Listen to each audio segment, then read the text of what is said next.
couple of months, my dad has been in the market for the best sports car under $50,000. He previously owned a Jaguar F-Type R, a heavily modified Nissan GTR, and he finally picked the best car he could find under 50 grand, and this is very different than the previous vehicles that he has owned.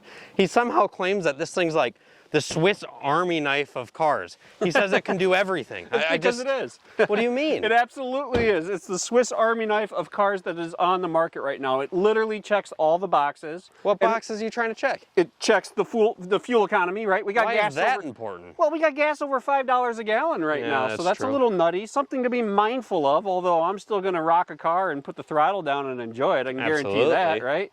We have a 0 to 60 time under 4 seconds. That's pretty quick. We have a quarter mile that's pretty much right at 12 seconds. Yeah. Pretty darn respectable. And we also have the luxury and amenities that come with a German car, like awesome leather seats and awesome tech.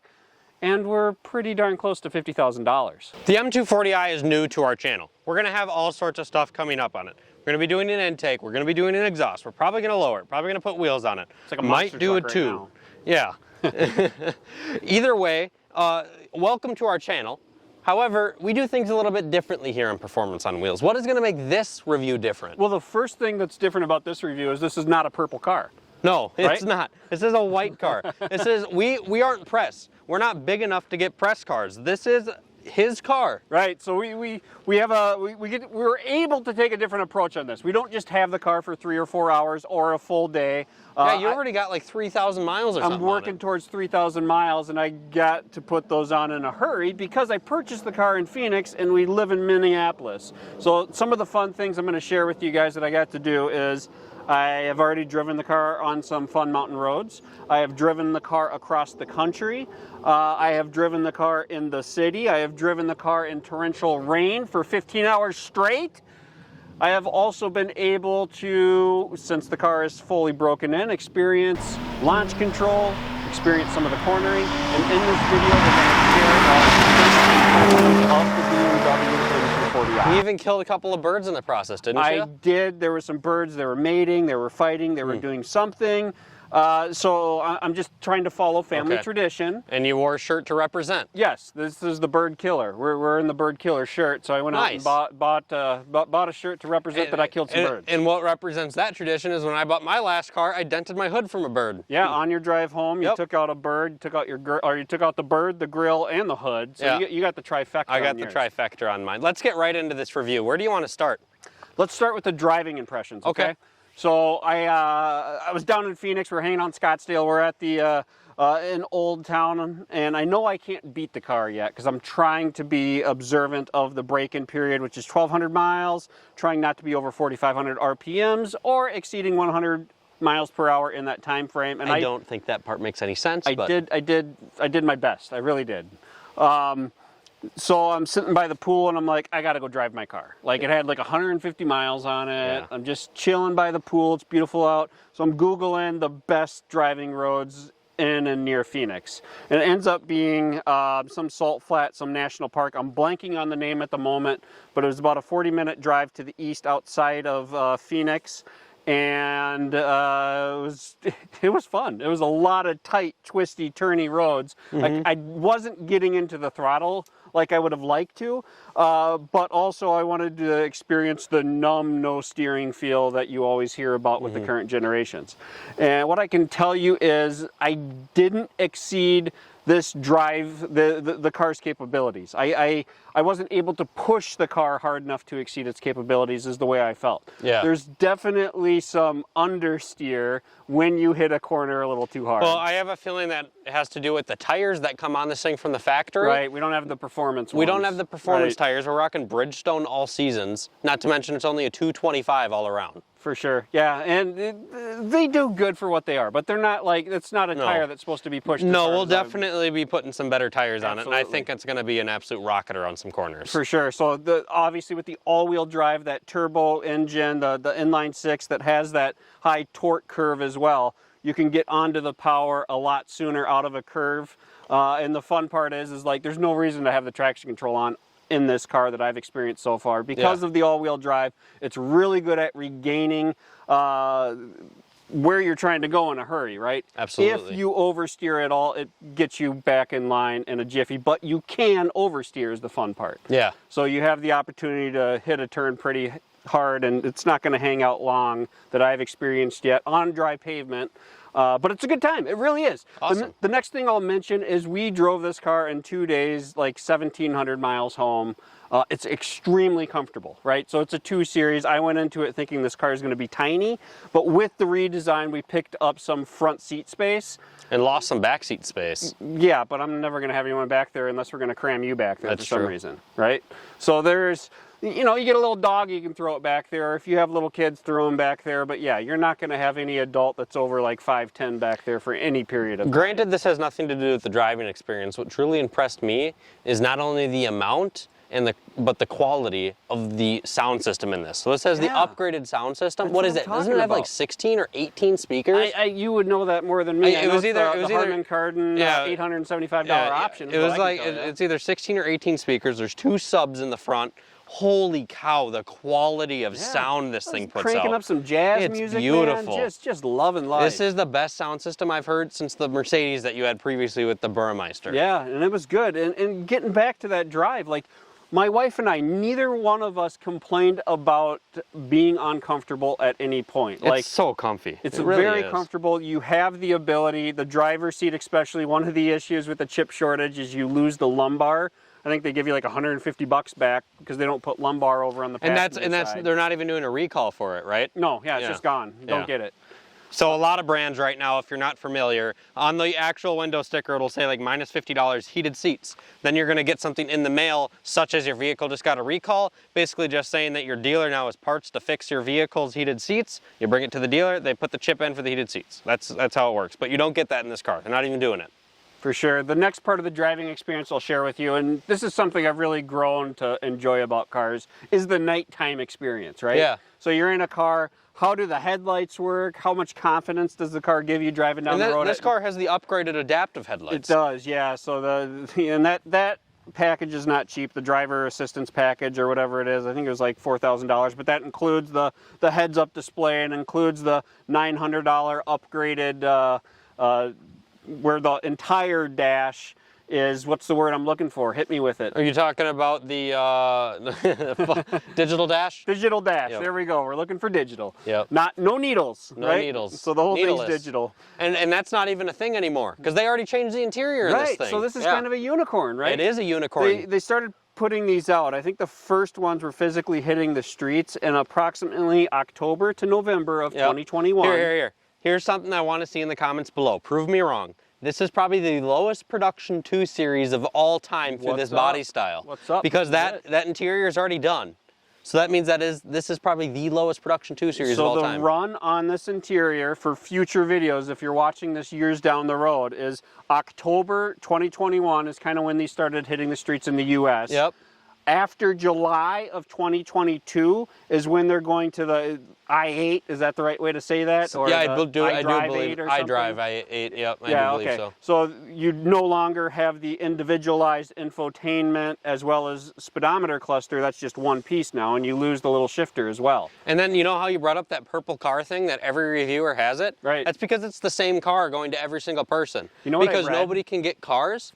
That means that there was like barely any of these ever built with that interior. I don't know if this has anything to do with it, but I heard that like a lot of the design team or the people that pick the colors that go with the cars, it's a group of girls essentially. Oh, really? So that purple car is the one that they're like, this is our trademark car, this is our color, this is the release vehicle. People love it. It looks good, it really does. does. The very first one we looked at was the Thunder Night Metallic. No, it was not. The second one that we looked at was What was the Thunder first Night. one? Oh yeah, Gray. it wasn't an The Brooklyn M240i, Gray. I'll correct you. Yes, it was. No, it was a 230. Oh, my bad. Aha! Yeah. So yeah, we had the opportunity. I could have bought one locally, a 240i in the Thunder Night Metallic, but I didn't want the color. Yeah. Other than that, And it was very low optioned, if I remember right. for sure. But there's a lot of people. I was actually reading through the G42, the platform that this car is, which is kind of a modified 4 Series. Yep. Right. Just shortened wheelbase, correct? shortened wheelbase. I'm not 100% sure all the geometrics. We're going to have this up on the lift. We have a lift in our garage in a future video. We're going to take all the panels off. We're going to dive into where stuff is, what stuff is, kind of get an That's something that we understanding like to do different than other people. We like to do that in all of the cars that we get into the stable. For sure. But anyways, so this car, it has all these fun nighttime features. The headlights are amazing. It's got the adaptive lights, so you turn the wheel a little bit, they're going where they need to go. It's got the heads-up display, which is probably the best, clearest heads-up display that I've been in any car. You haven't really been in a lot of cars with heads-up displays, though. It's so very that makes good. this the best one, then. It's very Right. good. However, I think Mercedes and Audi are on par. Okay, it's amazing. Everything can be up there. Your radio stations, Yep. your navigation, And it's huge. Yeah, it's very big. It's probably 11 inches, like no joke. Love it. It's great. The steering wheel's awesome, so you have an awesome feel. You have an awesome environment to be in. Yep, very similar BMW steering wheel to a lot of their models, but I mean, it's spot on. And They ambient do a great- lights. Yeah, they're interesting. They're interesting, but at nighttime, it adds the right ambiance Yep. to make an enjoyable experience. It's not as over the top as a Mercedes, but No. it definitely adds No, it ambience. adds the ambiance. It's not like the full experience by Yeah. any means. It's not every nook and cranny. Yeah. It's just kind of some hinting lights here and there. Correct. Well, let's get to the next thing.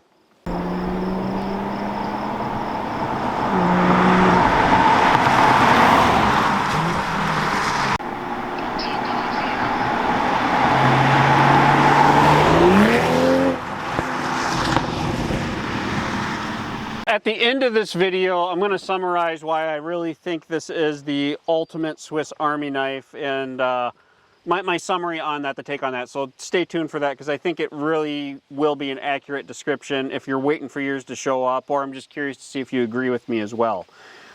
This motor, it's pretty killer. It is, yes. This is the B58. It is shared with the Toyota Supra. It is shared with the BMW Z4. It's shared with all the 440 models, basically. Everything with that 440 on the Yep. end, or 340 or 240. This is a very proven motor. A lot of people have heavily modified this motor. This makes great power, very reliable. Some people now are kind of jokingly calling it the 3JZ, but it is basically a 3-liter inline-6 single turbo. I have seen some of them blowing up on forums and whatnot. Have you? Yeah, I think it's. I haven't heard that. Something happens in cylinder 6, I want to say. Oh, that sucks. Yeah, so and they're all tuned cars, obviously. Yep. Right, and who knows what tune is on there, but still. The next thing I'll talk about on this car is the performance and that side of things. So the performance is really good. Yeah, it's the really quick. acceleration is great. If you don't use launch control, there's just that minimal turbo lag, but it gets going in a hurry. Pretty much any other time. I wouldn't necessarily say minimal. There's a couple of times yesterday that I noticed some. If you go right off the line and it's not ready for it, there's some lag there for sure. It doesn't really pick up till about 2,800, 3,000. I would say that's when you have full boost. So it's not. But yeah, you need to use launch control to get it off the line. For sure. And what's interesting about the launch control, I'm curious to look into this or at least understand it more, because there are times I've seen that launch control get up close to 3,000 RPM, but most of the time it's like between 2,200. But it's like it flirts, it teases you a little bit. And there's been once or twice that I've been able to launch it when it seems to just bump itself up a little more. And it really, that's really a wild ride when you're able to catch that. Yeah. In my opinion, this is my favorite shot of the car that you guys are looking at right now. I love seeing the power bulge. I love this body line here. I love the back body line. Part of it kind of reminds me, I don't know if you guys remember this, but the old 3.0 CSL Homage concept car, just the big wide fenders in front, big wide fenders in back, sort of skinny in the middle. It's got the wide power bulge hood. For whatever reason, this car reminds me of that, just on a smaller scale, because that car was incredibly long. I really like this design. It needs some wheels, it needs to get lowered, it needs a better stance. A little spacer, the proper but it offset, has fantastic potential. Absolutely. Yeah. So what were we talking about? Performance. Performance. Yeah, performance. Yeah, the way this thing shifts is unbelievable to me. So it has the ZF in it. Yep. Same transmission that was in your F-Type. Yep. Same transmission in a lot of cars these days. Jeeps. And, yeah. It really is a fantastic transmission, and in this thing it shifts hard. Yeah, it adds to the experience. You know, you get the little back burble at the same time absolutely. as the shift. And it's aggressive, so it adds to that experience of the drive. It does. It's a lot of fun. The paddles are super quick and responsive. It's just an enjoyable driving car with that transmission in it. So you have a pretty rock solid, a pretty proven factory stock motor. I mean, Toyota's using it for goodness sake, right? They're not going to put their name on it if they don't believe it. So here's a question. I know some people are upset. Some people don't care anymore. This doesn't come in a stick. The Supra now is offered in a stick. Granted, this has Xdrive. Do you think this is ever going to be in a stick? Yes, absolutely. You think so? Absolutely. But do you think the M2 is going to be rear-wheel drive? Absolutely. You think so? I think this is going to be rear-wheel drive in a year or two. You think so? I actually think I saw, I don't want to quote this, but I was reading, this is kind of interesting. So the 2023 model years are what people are starting to get now. Yep. As we approach June in 2022. Like July is when they're switching over is what I'm reading. Yeah. So the price increase that is taking place, it's pretty substantial. If I would buy this exact same car with the options, what I was seeing is this car would be around $1,800 to $1,900 more. Yeah, that's quite a bit. Considering considering it's a very recent refresh, right. Usually it's under $1,000 is the that's MSRP. Just the nutty world we're living in with inflation and and we do else. have the whole new interior in that. Right, but no, it's just the same option for option. Yeah. This car, even the starting price is going up like $1,300. Wow, but anyways, on that same list that I was looking at, there was the M240 Xdrive and there was the M240 on that list of 2023 model year. So I think we are going to see the rear-wheel drive released, and we're probably going to see it released pretty soon on the M240i. The new M240i has 4 piston Brembos up front and featuring a 1-piston Brembo in the back. How's that thing doing the track? There's a lot of controversy around the brakes. There's some of the professional reviewers that are saying it's clumsy, it doesn't feel right, the brakes are horrible. There's other people that have already had the cars on some pretty notable tracks as well as autocross, and they're awesome. They don't fade, they do what they need to. When you talk about numbers and statistics, it's like 153 feet from 70 to 0, I think is car and driver's numbers. You look at the last generation, and that's right on point. I think it's a few feet better than the previous gen, and that's right on point with the segment in the competition. So the RS3s and the CLA 45 and all those other little smaller cars. I am curious why they didn't just put a 4-piston on the back. I wonder why they only did a 1-piston. Because even my 20-year-old Cadillac has a 4-piston on the back. Yeah, I guess just different segment, different needs. Like it's not a track car, right? No, that's not what they were trying to do. And that's kind of bringing us towards the end of the video. The last thing we're just going to talk about is the practicality of the car, right? Yeah. So you have a lot of room up front, you have the ability to the rear seat, but there's also a trunk. So we did a cross-country road trip. We both had larger carry-ons. We were able to fit a case of water from Costco back there. We had a handful of items that we bought, and it was still easy to maneuver things in and out of the trunk. Much more than that, we wouldn't have had any room before putting the back seats down, right? So it's nice to have that option. So you're saying is it's a great 2-person cross-country car? This is a great 2-person cross-country car, absolutely. It's obviously not a grand what'd you do tour. for miles per gallon on that trip? So we started in Phoenix, we headed straight for the mountains to get out of Phoenix, so we went through some good elevation, followed by some significant rainfall, and in that significant rainfall, obviously you're pushing some of that rain. Yeah. And you're also, the drag on the tires is greater.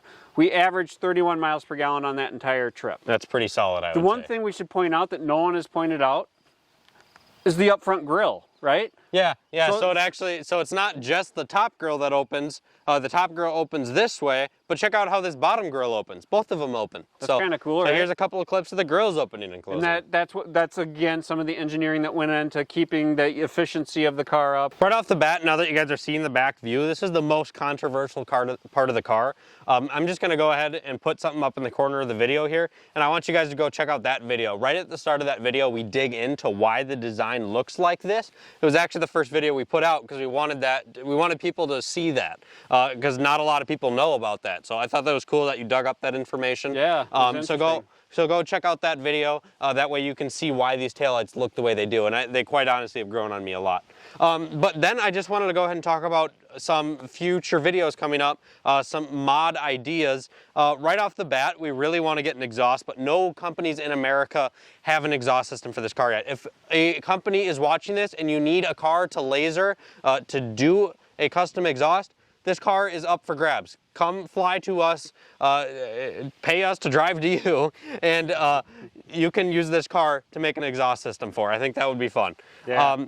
Otherwise, the M2, some concept has been spotted, and it'd be really cool if a company could even make an exhaust that includes this rear bumper. This piece looks removable, and if we could include some piece to make it the center exhaust like the M3, the M4, the M2 is going to have that as well. Then we also plan to get the M Performance wing, possibly the M Performance rear diffuser, depending on where that exhaust thing goes. Yeah. Like I mentioned earlier, lower wheels, tires, front diffuser, side sticker, hood sticker, all from M Performance. Yeah, I also see some, we'll take it out on the quarter-mile drag strip. I think we'll have some time down there. And we're going to autocross it, I think. Plan to autocross it. We might even get it out on some big tracks if things go well. I know it's summertime and things are going to, we're going to have a lot of crap coming in a hurry, but we're hoping we can put out some good, enjoyable content for you guys. That is the goal. I have another car coming soon here too, so we're going to have a lot of videos coming on that as well. Cool. So wrapping up this video, let's go back to that Swiss Army knife analogy. In that Swiss Army knife, you have all these different parts that come out,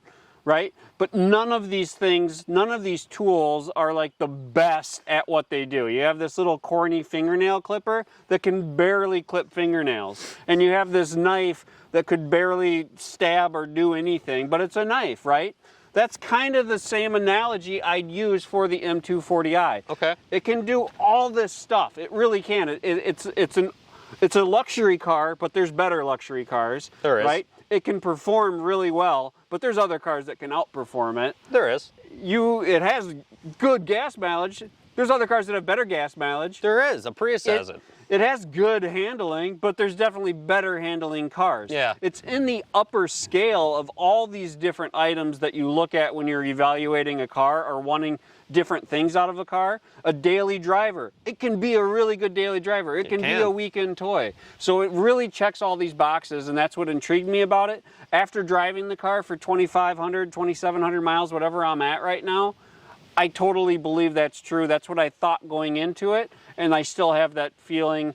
Let's see, check back in on our more long-term review that'll be coming up as the miles keep ticking away, and let's see what I feel about the car at that time. Thank you guys so much for joining us today. I hope you gained some information out of this video. It helped you in some way or another. Please comment down below some ideas that you have for us, any ways that we can improve. Our goal is to make the best video content for you guys. So please, I hope that you enjoyed it. Have a great rest of your day, and I look forward to seeing you soon.